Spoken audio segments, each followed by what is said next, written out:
Agatha, what are you doing? Casting a protection spell over the Abbey. Now that we are in possession of the Parchment of Power, we must be vigilant in guarding against its influences. What can I do to help? You can't. This is a very rare form of sorcery, practiced only by those who have passed from this realm. But you can watch over the others. This spell will only prevent the worst type of harm the parchment can inflict, but can't stop it from making mischief completely. Mischief? What sort of mischief? There's no way of knowing for sure. But if there's one thing I am sure of, it's this. The words etched onto the page were written by Chthon himself. Not even my magic can silence them. They will affect us, if only in whispers. I mean, they're probably affecting us right here, right now, and won't stop. Not until Stark finally manages to nuke it from space. Then there is hope. There sure is. But until that happens, we need to protect ourselves. Speaking of, I should really finish this incantation.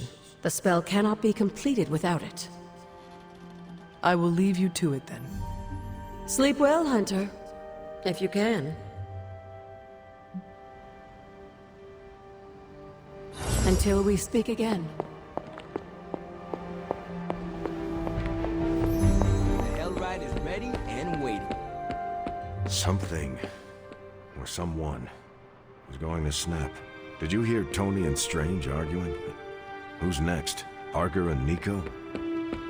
Seeing good troops lose their minds, not knowing if a tank was going to mortar their bunkers, but seeing seasoned, enhanced heroes walking on eggshells is a new kind of unsettling.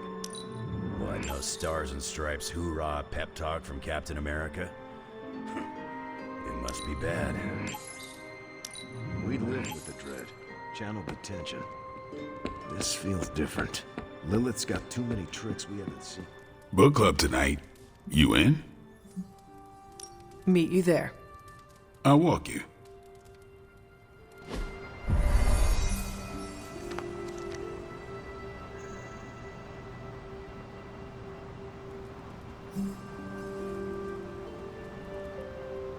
I like this book, but I can't explain why. Maybe I'll figure it out as we discuss it.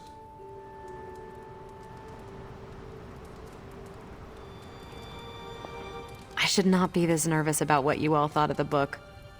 Even the best translations from Kree lose subtext. Everyone ready to kick this off? I am ready. Carol, this was your book, so you can start. I'll throw it back to you. What did you think of the book? I had a rough time with it. You didn't like it? Didn't say that. At first I spent more time referencing the glossary than reading the book. Sounds familiar. What changed? I noticed a kind of rhythm to the words. I began to see them as lyrics to a song.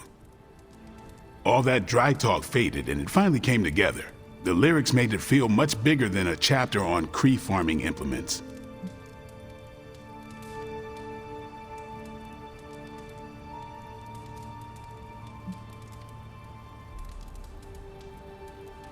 I could not figure any of it out. I thought a post-hole digger was a new kind of demon.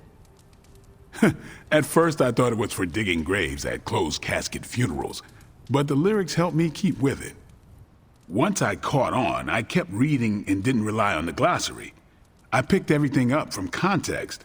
That's when I realized none of this was about farming.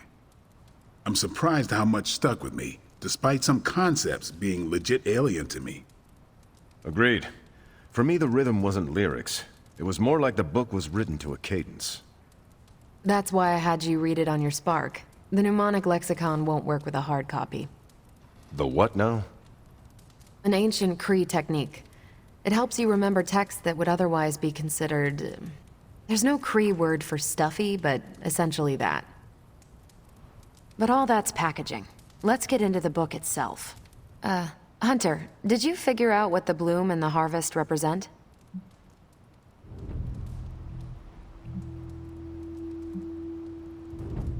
The bloom represents the range of a fortress.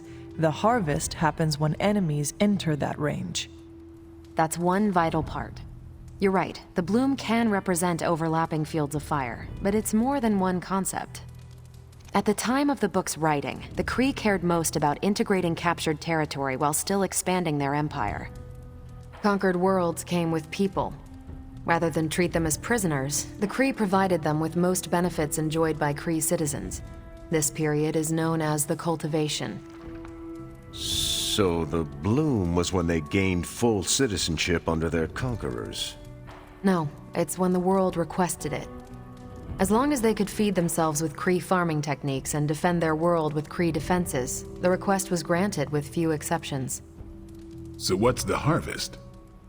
As part of the service required by the Empire, many of these new citizens began the cultivation of freshly conquered worlds. So they were living examples. Show the newly conquered what they could achieve if they went along with the Empire. That's also how vampires work. Carol, I think I pieced together the Kree strategy. Do tell. It's all tied to agriculture.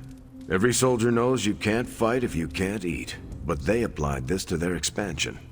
Till the field, sow the seed, pull the weed, reap the crop. It means the Kree wouldn't advance until the territory they took was secure and productive.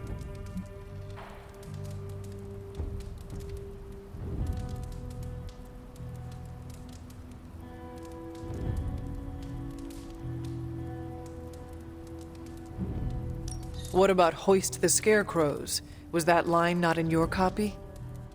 Actually, the section on the empty towers describes their version of the Scarecrow. Due to constant shuffling of personnel, you couldn't tell which bases were fully staffed and which stood empty. What if they had not done that? They would have had no soldiers to continue their advance. It would have stalled them out. But the Kree expansion had momentum. They could afford to push harder because their whole weight was behind the advance.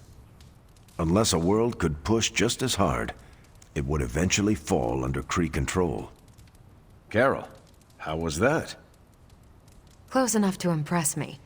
The strategy in Volume 32 wasn't perfect, but it worked out for the Kree far more often than it failed. What happened when it failed? That's covered in Volume 33. And that's book club. Steve, you're up next. What's your book? The Mantle of Authority, by General Chester Phillips. Is this the one you keep saying I should read? The very same. Now you have to. It's book club.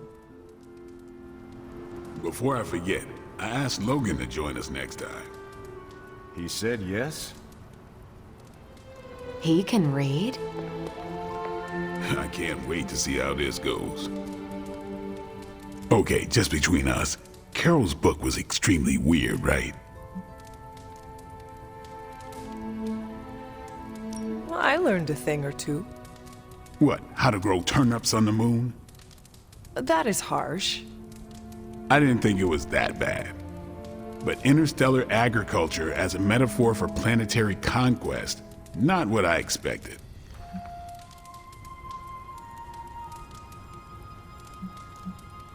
You should be honest with Carol. I'm always honest with Carol. But if I tell her it was a weird book, I'll sound like I don't know much about her adopted culture. And how is that bad? You do not know, so this is the perfect opportunity to ask. Good point. All right, I'll do it. Thanks, Hunter. Good luck. You calling it? Soon. All right. On your... Nope. So, why choose this book? Volume 30 was way too spicy for this crowd. Go on. I'm kidding. It's relevant to what we're facing today. Hydra, the Lilin, your mom, they seem to have the upper hand all over the world.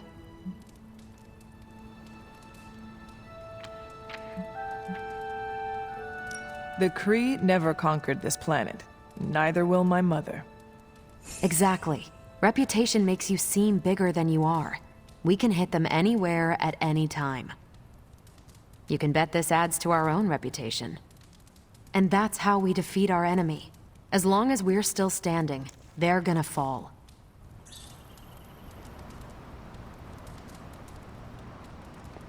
I hope you enjoy the book I chose. Why do you say that? It's about people who weren't around until after your death. But I'm sure you'll figure out the context.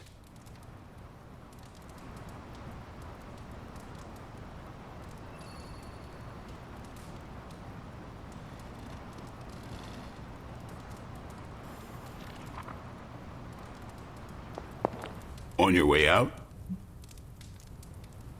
I should leave. Later then.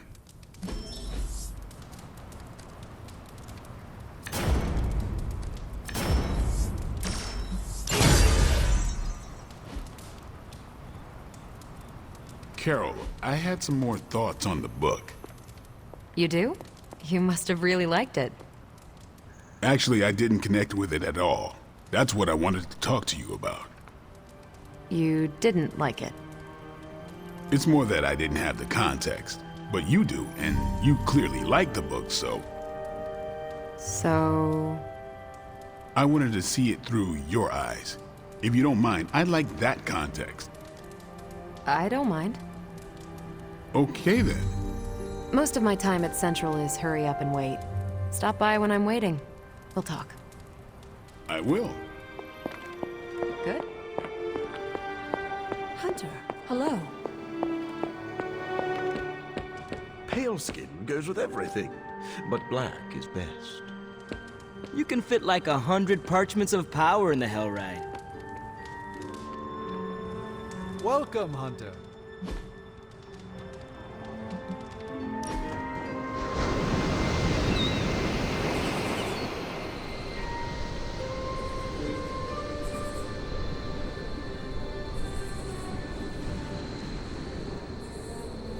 Hunter, do you know what claustrophobia is?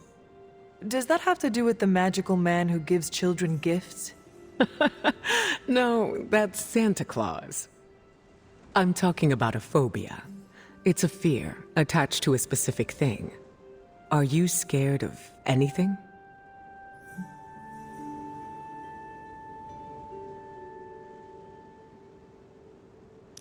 I fear death.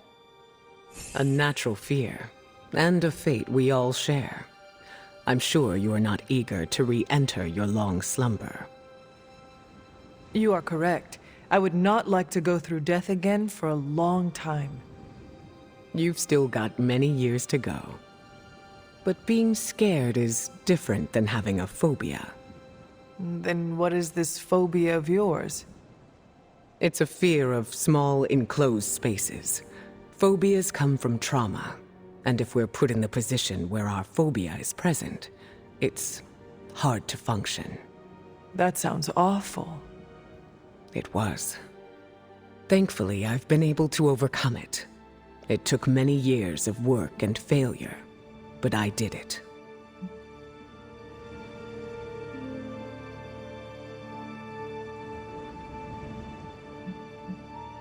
Will the phobia return, even if you have bested it? I don't know. How did it come about? I was put in the position where it was my fear, or the safety of my team. Sometimes being under extreme pressure works. That it does. I just thought you should be aware of my past phobia. Thank you for telling me. Just know that it won't impact the team.